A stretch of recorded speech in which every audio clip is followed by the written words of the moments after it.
How did female beauty become mandatory, while male beauty became something to be suspicious of? And how does this divide affect our inner worlds? The question of the difference between men and women is of course not new, but we're asking it even more at this particular moment in time, when people like Andrew and Tristan Tate show us what happens when men build their public persona on a performance of masculinity, wealth and control, while simultaneously Ariana Grande fields a wave of public concern and criticism over her weight. On the surface, these may seem to be separate conversations, but they're connected at a more abstract level by a shared bargain struck some time ago when women inherited the duty to be beautiful and men the duty to be powerful. My name's Hazel Gale. I'm a former therapist turned author and co-creator of the fantasy mental health game Betwixt. And this video is about something you may or may not have heard of that happened to masculinity a few hundred years ago. It's known as the Great Male Renunciation, and it still shapes the rules we're expected to follow today, regardless of gender, along with how we fundamentally relate to ourselves. There's a scene in the film The Talented Mr. Ripley that speaks volumes about performed masculinity and self-worth. Tom Ripley, clever, hungry, and desperately poor, has led himself into Dickie Greenleaf's apartment while he's out. He tries on Dickie's jacket, shirt, and sunglasses, sits in Dickie's chair, and speaks into the mirror in Dickie's voice. In other words, he becomes Dickie, which is to say that for just a few stolen moments, he becomes someone who feels as if he belongs in his own skin. I think we all know what it's like to covet the way someone else wears themselves. Even if we don't find ourselves doing this as adults, we surely did as teens. I can't have been the only one who bought a hat or some jewellery in the hope that it would make me feel as good about myself as I did about the other girls who wore those things. It looks easy to be someone we see as attractive, admirable, or cool, and that's what Tom Ripley sought to take from Dickie Greenleaf. In this case, it was the ease of being someone with money and status, or perhaps the freedom and comfort of being a man of a certain class, at a certain moment in history, who could inhabit a beautiful home, beautiful clothes, and a beautiful lifestyle as if those things were made only for him. Because, in a way, they were.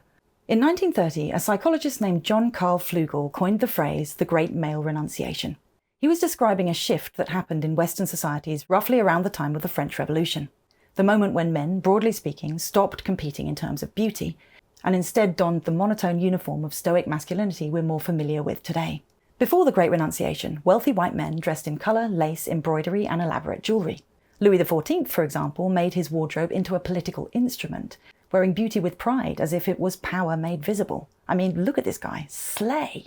Back then, no one considered it unusual, let alone too feminine, to slap on some makeup, heels, and a powdered wig before hitting the town. But then, fairly suddenly in historical terms, everything changed. Ornament became associated with the aristocracy, which the revolution had just eradicated, both literally in terms of executed individuals and also in terms of the social class as a whole. As the renunciation took hold, simplicity became a democratic virtue, along with utility and moral seriousness, and the Protestant work ethic, already a century in the making, found its dress code in the suit. Within a single generation, elaborate, colourful, beautifully presented clothes for men went from being a sign of power to a sign of weakness or degeneracy. And as the nations of Europe continued to exercise their imperialist ambitions in brutal fashion, they exported this newly restrained aesthetic to every land they colonised. The essay by the architect Adolf Loos from 1910, entitled Ornament and Crime, marks the endpoint of this thinking. Loos argued that ornament was a sign of cultural degeneracy, that the evolved, civilised man had moved beyond the need to decorate himself, and that the impulse to do so was essentially primitive.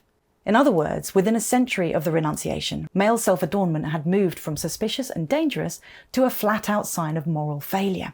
These days, the clothes we wear may seem like a fairly superficial consideration.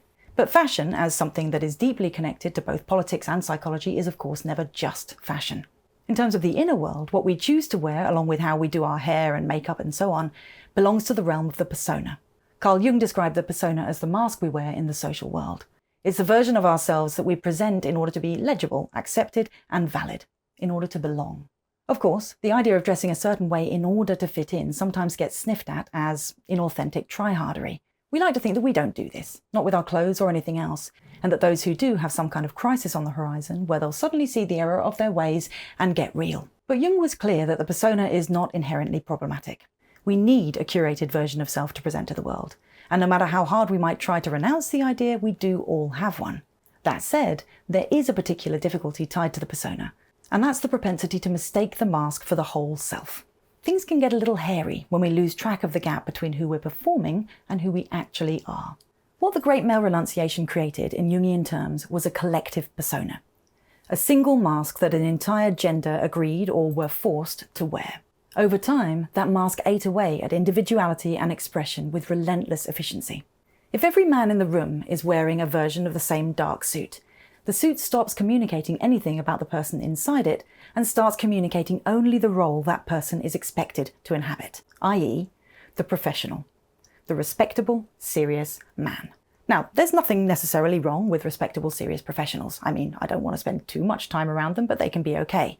The problem with the renunciation was that the sober suit was forced on every man, lest they cross a red line, essentially risking poverty, abuse, and ostracism. As a result, men lost a primary channel for self-expression. Their ability to present as themselves in public was reduced to their choice of tie and cufflinks. And here's what's important about this. When we can't express ourselves, we lose touch with ourselves. Thanks to the suit uniform, the ability to authentically self-connect was rapidly, brutally limited for an entire gender. And a yawning gap opened up between who men actually were on the inside and who they were supposed to be. Obviously, this is not to suggest that women were walking around feeling completely self-connected, free to express themselves and safe in their skins, because they weren't, and still aren't.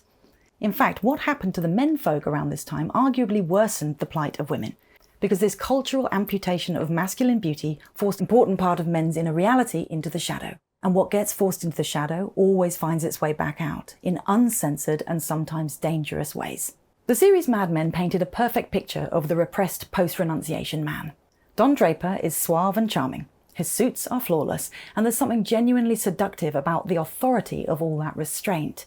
But the show is built around the growing horror of what's concealed underneath it. A stolen identity, buried grief, and a man who has literally constructed himself from nothing and now can't break free of his self-imposed constraints. What's interesting is that Draper's suits only become more perfect as he falls apart. When everything in his life is disintegrating, his marriages, his relationships with his children, his self-respect, the tailoring just gets sharper and more buttoned down, as if his persona is some kind of load-bearing wall. Now, the suit may have been invented by and for rich white men, but it was rapidly adopted by men from every kind of background. Each man who dons a suit makes the same bargain. He exchanges his individual self-expression for social acceptance and access to restricted circles. In the 2000s crime drama The Wire, the drug trade fixer Stringer Bell really knows the power of a suit. By swapping out his street clothes for boardroom tailoring around certain people, Bell essentially launders into legitimacy his own image and that of his criminal organization. He wears the mask to project the integrity, prudence, and seriousness of a law-abiding businessman, a persona he especially needs when he's dealing with people who stereotype black men as uneducated thugs. Rewinding a bit and crossing the Atlantic to smoggy Birmingham, Peaky Blinders shows us a different version of worn masculinity. Tommy Shelby's suits aren't about concealment in quite the way Don's are, or not only about that anyway. What they definitely do offer, though, is armour. Tommy comes back from the First World War deeply traumatised, but of course unable to talk about this or admit it even to himself. The fear, anguish and guilt that he endures are not allowed out in the open. There is no acceptable masculine expression of such things. So he builds an exterior so impeccable that it becomes a threat in and of itself. Sewn into Tommy's suits alongside the razor blades is a truckload of pain and grief. But there is also working class aspiration, violent self-determination, and the refusal to be dismissed. Once again, the suit may have been invented by the white bourgeoisie, but it has been claimed by men of all kinds. Working class men were given the same mask, and they loaded it with their own losses and disempowerment. Ultimately, the persona can contain as much rage and defiance as it can respectability and compliance. Though different, these three examples speak to a single shared experience built on the discomfort of a limited sense of self, an impossible bar for belonging, and the sheer distance created between the life that men specifically are expected to live and the beauty-loving, pleasure-seeking soft animal that is the anima within all of us. In Jungian psychology, the anima is the interior feminine, traditionally for men, but let's just use the term for the feminine principle in general. This is the part of the psyche that holds aesthetic sensitivity, emotional depth, receptivity, and an appetite for both beauty and pleasure. Jung observed that men who haven't integrated their anima tend to externalize it, seeking it outside themselves in women rather than recognizing it as a part of their own inner life, essentially forced to stop embodying beauty and therefore began consuming it through women instead. This is how we women became the surface onto which men's disowned aesthetic life got projected, and we've been lugging that yoke around ever since. Required to be beautiful in ways men aren't, and held to often impossible and sometimes unhealthy standards that limit our capacity for self-connection and self-acceptance in a similar way the more austere masculine dress code does for men. This is the bargain struck in the renunciation that still lies at the heart of sexual politics 2 centuries later. The Tate brothers show us a terrifying vision of masculinity when beauty is renounced and power elevated to be the only thing that matters. On the day of their recent arrest, what Andrew Tate happened to be wearing, a purple low-button blouse and cropped trousers, got almost as much attention online as the arrest itself. It is telling that after everything he's been accused of, the fact that he wore somewhat feminine clothes that day still felt to some like the most hard-hitting insult to throw his way. Conversely, Ariana Grande's recent withdrawal from public life provides an example of what happens to femininity when beauty is made compulsory. A standard so total that even concern for her well-being gets voiced as commentary, criticism, and of course judgment concerning her body. Recently, someone in the comments asked me why gender-related topics come up so often in my videos. Gender is fairly obviously something I'm interested and invested in, but not so much because I'm pushing an agenda, though I do certainly have opinions. Really, I talk about the tension between masculine and feminine and the effect this has on us as people in the world, because it's fundamental to so many of the things we struggle with. Identity crises, anxiety, shame, interpersonal conflict, intrapersonal conflict, and on and on. The lingering legacy of the male renunciation festers beneath a lot of the arguments and questions that run on repeat in social discourse. Why eating disorders and body dysmorphia are so prevalent in women and girls, and also go so often undiagnosed in boys and men because they were never supposed to be male problems. Why men are so much less likely to seek therapy for anxiety or depression and so much more likely to die by suicide. Why we have a language for women letting themselves go that we almost never apply to men. Why cosmetic procedures are sold to women as routine maintenance and to men as a shameful secret. Why manosphere influencers are shouting louder and louder about their need to control women, and why violence against girls and women is such a huge problem. All of this goes back further than the Great Male Renunciation, of course, but it was brought into screaming focus the moment one gender became the official custodian of beauty and the other its stoic, staid counterpart.